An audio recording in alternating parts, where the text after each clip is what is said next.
Olá, bem-vindo ao canal Web Canônico. Mesmo estando de férias, nos preparando para um novo ano cheios de novos conteúdos para o nosso portal, não poderíamos deixar de comentar o moto próprio do Papa Francisco, o Spiritus Domini, que foi tão divulgado no dia de ontem. Muito bem. Começamos já por aqui. O que é um motu próprio? O motu próprio é um instrumento legislativo de iniciativa própria de quem o emana, no caso do Papa Francisco. Então, nós estamos falando de uma verdadeira lei. Uma lei que é uma iniciativa pessoal do próprio Papa Francisco e, por isso, motu próprio. Spiritus Domini significa o Espírito do Senhor. Por meio deste motu próprio, o Papa Francisco realizou uma modificação no cânon 230, parágrafo 1º do Código de Direito Canônico. Por meio desta modificação, permite-se que mulheres possam exercer na Igreja o ministério de leitor e acólito. Vamos entender então o que se trata esses ministérios.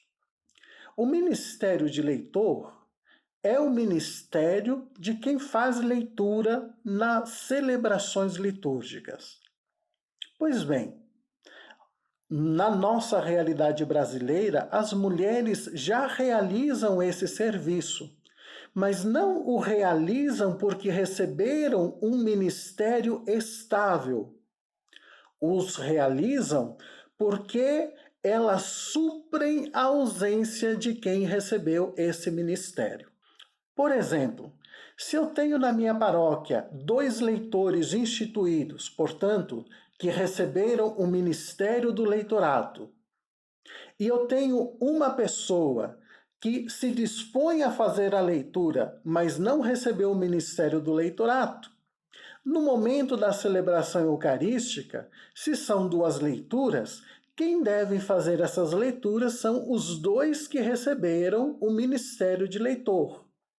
Aquela pessoa disposta a colaborar, mas que não recebeu o ministério do leitor, ela pode fazer a leitura na ausência da pessoa que recebeu o ministério do leitorato. No que diz respeito ao acolitato, o acólito realiza 2 funções.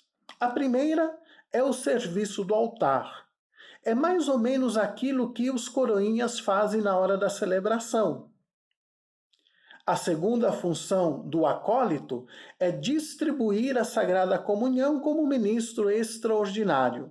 Então, voltando ao mesmo exemplo que eu dava, se na minha paróquia eu tenho 2 acólitos instituídos, ou seja, que receberam o ministério de acólitos, e eu tenho outras pessoas que gostariam de servir o altar, por exemplo, tem preferência para realizar, executar esse serviço aqueles que são acólitos, que receberam de fato o ministério do acolitato.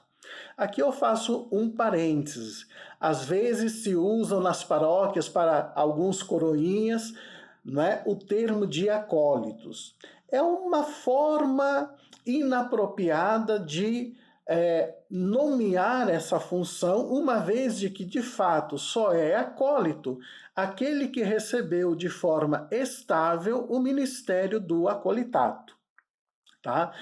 Mas, fechando parênteses, então se eu tenho na minha paróquia 2 acólitos, ministérios instituídos, recebidos conforme os ritos litúrgicos, na hora da celebração, esses terão preferência para executar o serviço do altar e terão preferência para distribuir a Sagrada Comunhão como ministros extraordinários. Até então, o ministério de leitor e acólito era reservado apenas para homens. E na prática, apenas recebiam esses ministérios aqueles que estavam se preparando para receber o sacramento da ordem, quer no grau do diaconato, inclusive o diaconato permanente, quer no grau do presbiterato.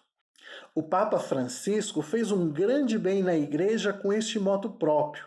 Aliás, era uma coisa que muitos de nós já esperávamos, por se tratar de ministérios leigos e não ministérios vinculados, por exemplo, ao sacramento da ordem. Com esse motu próprio, nós fazemos justiça na igreja à presença da mulher tão significativa nas nossas atividades paroquiais, diocesanas, também do ponto de vista internacional. Não tem como negar que sem a presença da mulher na vida da igreja, muitas coisas não seríamos capazes de realizar ou de as realizar adequadamente. Mas passemos agora a verificar a modificação no texto da lei. Veja o que dizia até então o cânon 230, parágrafo 1º. Os leigos varões que tiverem idade e as qualidades estabelecidas por decreto da Conferência dos Bispos podem ser assumidos estavelmente mediante o rito litúrgico prescrito para os ministérios de leitor e de acólito. O ministério, porém, a eles conferido, não lhes dá o direito ao sustento ou à remuneração por parte da Igreja.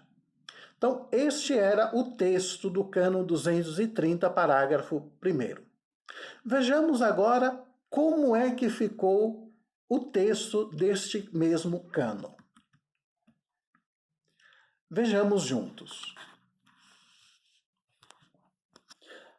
Os leigos que tiverem a idade e aptidões determinadas com decreto pela Conferência Episcopal podem ser assumidos estavelmente, mediante o rito litúrgico estabelecido, nos ministérios de leitor e de acólito.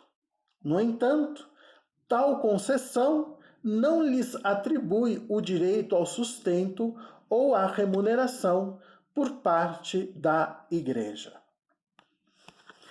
Muito bem. Na prática, o que foi excluído do texto foi a palavra varão.